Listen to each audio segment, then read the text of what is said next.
All right, Pouring Nation, we got a great experiment today. We are going to continue on last week's Dutch pour experiments. Now, last week I created these two and a few other Dutch pours, which I really liked, but there were some things that didn't work out as well as I'd hoped, and a bunch of questions you guys asked, which I love. Please, please, please ask questions in the comments. I love answering those, and it's a great way for me to get new ideas for videos like this one.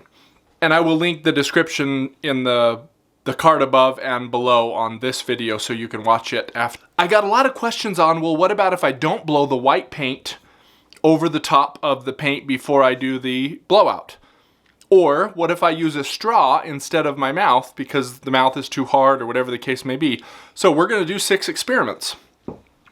And I got my new hairdryer. This is super inexpensive. I think this was like 17 bucks. It works great. I don't really use the heat. I just want to make sure I have a low and medium high setting. And I liked this one because it had the flat head where most of them kind of widen in the middle. And I like the flat head better. I think it gives you a better connection. And it has a very stiff, this thing doesn't come off. You don't have to tape it. You know, it's not off there on there soft. It's not coming off. It has a little lip on the inside. And I'll link the one that I used in the description below too. So the experiment we're going to do is we're going to blow again. We're going to use the straw and we're going to use the hairdryer on 2 of each. And one, we're going to blow the white over the color and then blow it out. The other one, we're just going to put the color down and blow it out. So each one will get that. Then we'll be able to see them side by side to see how we want. Some people are going to like one, some people are going to like the other, but this way we can have them all laid out and you can say, oh, I really like how that one turned out. I'm going to try that. Or I love how the blowout turned out, but I'd love to use the straw a little at the end to get kind of the straw effects. This way you can see it all together. So let's get started. First things first, I got to show you the consistency of my paint. I know it's always hard with the white, but this is coming off the stick, not creating a mound, just integrating immediately into the paint. And I'll show you one of these other colors also. Here's the blue. So this is not creating a mound. It's just immediately integrating in the paint. And the first drip actually goes underneath. So that's how I usually tell because it's so hard when you're adding water here. The one thing I would recommend is when you're doing this, measure out your paints. In this case, I have 1 part paint, 1 part Floetrol. In the white, it's 1 part paint, 2 parts Floetrol, but 1 part paint, 1 part Floetrol, and then I add drips of water until I get the right consistency. If you add too much water, it's hard to mix, and it doesn't mix all the way if you add too, but if I add drips, yes, I have to work it more, but that also keeps me from having lumps. So this is probably, I don't want to say exactly, but it's probably another half part. 1 part paint, 1 part Floetrol, and then another half part, give or take, water. But again, start small, move your way up. All right, first we're going to do the blowouts. And again, I'm going to flood my canvas or my tiles in this case with my white.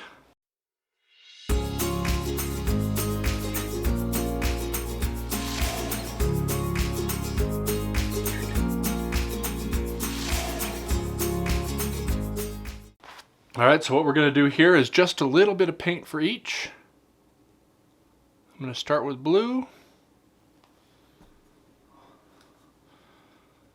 I'm going to go to aqua. And go to pink. I'm going to do these all exactly the same so we can see how it affects. All right, so with my hairdryer, I'm going to turn it on. I'm going to go get really high up and then go straight down and move it over. Straight down, move it over. This one in the bottom right will be the flood.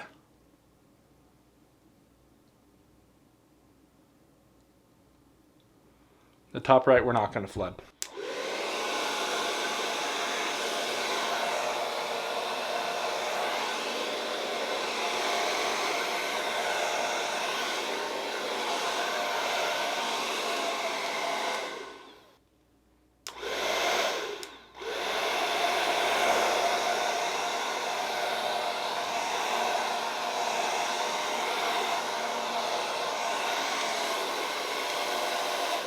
All right, I did make a little bit of a mess. The hairdryer absolutely does make a mess, so make sure you have the appropriate stuff set up, and let's go to the next one.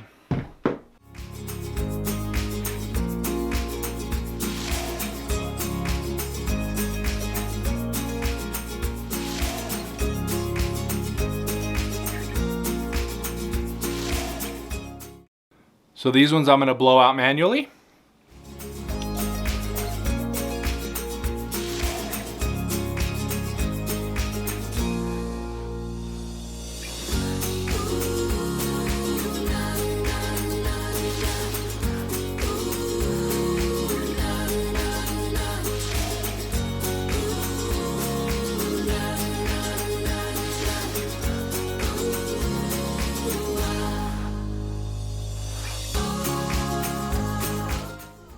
And the last two, we're going to use a straw.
All right, so here's all the paintings together. This is our hairdryer. This is my manual blown. This is my straw blown. And there's a bunch of cool things that we learn here. The straw blown has very definite tentacles that come out. Obviously, it's going to happen because I'm blowing a very directed point of paint. But I also get these little, almost like cells, almost like I used silicone, but I didn't use any silicone into that, which was very interesting. Blowing this paint into the white paint caused that to happen. The manual blown was not quite as spread out as the hairdryer blown, but I didn't really like the manual blown without the extra paint around it. I really love this one. I think this might be my favorite one of this set. I get all this cool lacing and things like that. As you guys saw with my last set of tiles that I did. These blown out with the hairdryer, I really loved how this looked on this side. This is kind of boring here. I might add some more paint and do another blow here just to give it a little bit more character, but I still get cells and lacing with the blow dryer. Now, one thing I did notice on all of these is the pink is more prevalent, which is the last color that was down, in all of the ones where I didn't have any extra paint on the outside. So you want to be careful about that. You might want to put more of the bottom layers than you do on the top. So that's one cool thing we learned. Another thing is you get way more cells when you have the extra paint on the outside, and especially when you blow it over. You'll still get something similar if I wouldn't have blown this paint over, if I would have just added more paint and then blown into it. You'll get kind of a middle ground between these two when you do it that way. And there's no reason why we can't do these together. I might want to do the additional paint on the outside and then blow it over and then blow it out, and then I might want to take my straw and add a little bit of dimension to it. I might decide that right here, I didn't like how that looked and I wanted to create a little more effect. That's great. But this way you have the tools that you need to decide what kind of look you want to get up front, and then if you want to add embellishments, what those embellishments are going to look like. This is kind of what you're going to get if you blow. This is kind of what you're going to get if you use a straw or something else that focuses the line. If you use the hairdryer more, this is more of what you're going to get. So the Dutch pour has hundreds of different ways you can do it. Everybody does it different, but that's why it's such a versatile and loved, I think, technique. It's also why it's so difficult, because you're using very thin paints, and getting those thin paints to be all the same consistency sometimes can be difficult. The last thing that I want to show you is I'm going to torch each of these, because with some focused torching you can actually bring up lots of cells. Because this is so thick, that's what happens.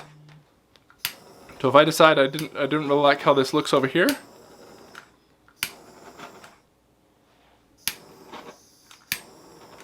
see how those come right up? There's too much paint here. There's not really any other paints underneath, so that's why I'm not getting any cells there, but I could get some on the outside. See the blues coming up if I get low enough? That's the one benefit of using a torch when you've done really thin paints, is you're more likely to potentially get the little cells to come up. Because again, the paint is super thick or super thin. You're heating the top of it up, which breaks the surface tension and lets the paint that's below come up if it's heavier, or it lets the paint that's on top, when that paint gets heavier, it attracts to itself, and then that little piece of paint is even heavier, so it drops and creates these little things here. So another cool thing about the Dutch pour with really thin paints. Now I know some of you have more questions. Put them in the comments below. Again, this video was made from your comments, and I love getting comments. It gives me great ideas for next videos, and I love answering your comments. The other thing is, if this is the type of content you're looking for, please like this video. That will tell YouTube to send it out to the other people that are looking at how to do Dutch pours. And also, if this is the type of video you're interested in, hit the subscribe button and the bell notification, and we'll let you know every time one of these videos comes out, which is once a week with sometimes a few bonus episodes. Otherwise, let's go in for a close-up. So these are the straw blown.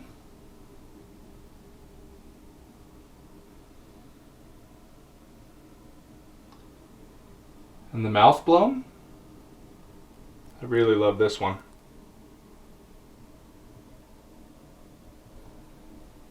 And then the hairdryer.